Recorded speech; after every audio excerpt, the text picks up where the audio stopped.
Subscribe करें India top news channel और bell icon दबाना ना भूलें। इंडिया टॉप न्यूज अपने क्षेत्र की खबरें सबसे पहले पाएं। नमस्कार, इंडिया टॉप न्यूज में आपका स्वागत है। Breaking news. बलिया कांग्रेस के वरिष्ठ नेता ने खड़गे के अध्यक्ष बनने पर जताई खुशी। कांग्रेस के राष्ट्रीय अध्यक्ष मल्लिकार्जुन खड़गे के बनने पर बलिया में वरिष्ठ कांग्रेस नेता ने खुशी जताई। कांग्रेस नेता ओम प्रकाश तिवारी इसे ऐतिहासिक क्षण बताते हुए अपनी खुशी जाहिर की। ओम प्रकाश तिवारी ने कहा कि यह हर्ष का विषय है कि मल्लिकार्जुन खड़गे जैसे अनुभवी व्यक्ति का सानिध्य अब कांग्रेस पार्टी को प्राप्त होगा। यह ऐतिहासिक मौका है और सोनिया गांधी ने विपक्षी दलों को सिखाने का भी काम की है। विपक्षी दलों का कहना था कि कांग्रेस परिवारवाद है, जिसको सोनिया गांधी ने बिल्कुल आधारहीन बना दिया है। खड़गे के राष्ट्रीय अध्यक्ष बनने के बाद न केवल कांग्रेस में खुशी का माहौल है, बल्कि पूरी आम जनता इसकी खुशियां मना रही है। पूरे आम जनता में खुशी का माहौल है। सुनिए कांग्रेस नेता ने कहा, कुछ कहा। ओम प्रकाश तिवारी, पूर्व प्रत्याशी, कांग्रेस पार्टी, नगर विधानसभा बलिया। जी, कांग्रेस के नवनिर्वाचित और राष्ट्रीय अध्यक्ष चुने गए हैं, इनके विषय में आप क्या कहेंगे? भाई, अब लोकतंत्र है। श्री मल्लिकार्जुन खड़गे जी को मैं बधाई देता हूं और साथ ही कांग्रेस पार्टी में भारी उत्साह है और 2024 में उनके नेतृत्व में कांग्रेस सत्ता में आएगी। जी, उनके जैसे तमाम बड़े बड़े दिग्गज नेता थे, फिर उन्हीं को कांग्रेस क्यों चुनी? उनके आने से क्या कांग्रेस को लाभ होगा या घाटा होगा? देखिए, कांग्रेस का जो विजन है, आज़ादी से पहले और आज़ादी के बाद कांग्रेस जो करती आई है, अब तक किसी राजनीतिक दल में, जो दल भारतीय जनता पार्टी अपने को बड़ा संगठन कहती है कि हम विश्व के बड़े संगठन हैं, उसमें भी चुनाव की प्रक्रिया नहीं होती है जो चुनाव की प्रक्रिया कांग्रेस में है और जो अडॉप्ट की गई है।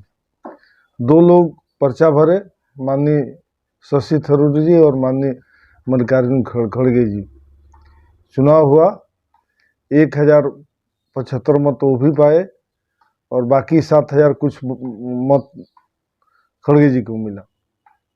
तो ये लोकतंत्र है और सबसे बड़ा आप देखेंगे कि खड़गे जी के घर जा कर के शशि थरूर जी ने बधाई दिया।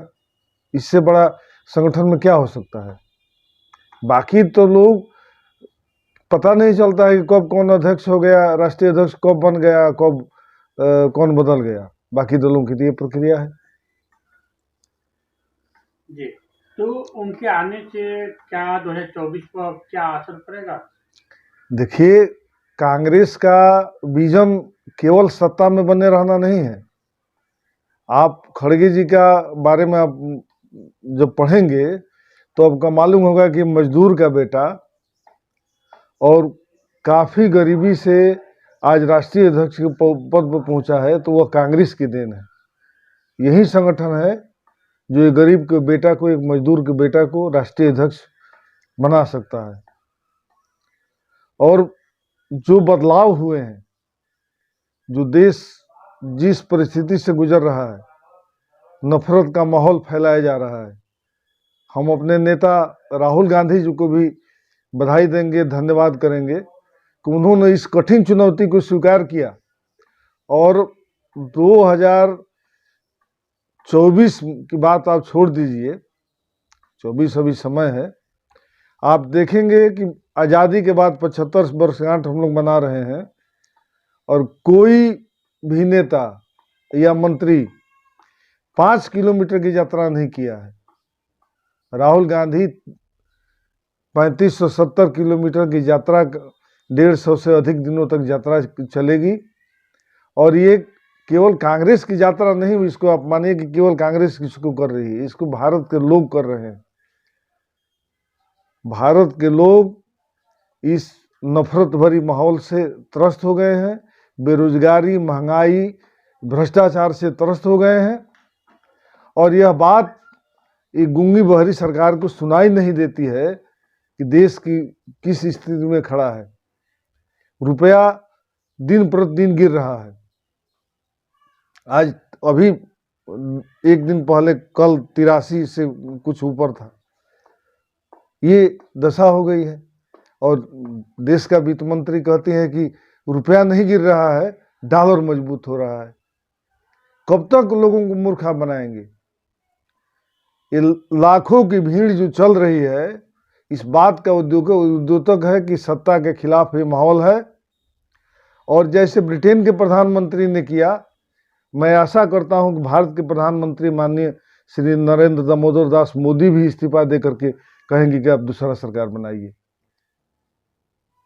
जी, इसका मतलब जो वर्तमान अभी सरकार है भाजपा की, इनकी कार्यशैली किस रूप में आप देखे हैं अभी तक?